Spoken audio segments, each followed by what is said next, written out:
Monsoon की बारिश ने शेखुपुरा और इसके गिरदोनवाह जिनमें मानेवाला, फ़िरोज़टोल, भेगी, खारियांवाला, पन्नू, फारुखाबाद में गरज चमक के साथ मूसलाधार बारिश।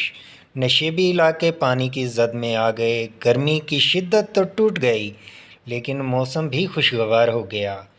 शेखुपुरा से हमारे ब्यूरो चीफ चौधरी मंजूर अहमद कंबो की रिपोर्ट के मुताबिक शेखुपुरा में बहुत खुशगवार मौसम देखा जा सकता है। आपको ले चलते हैं शेखुपुरा।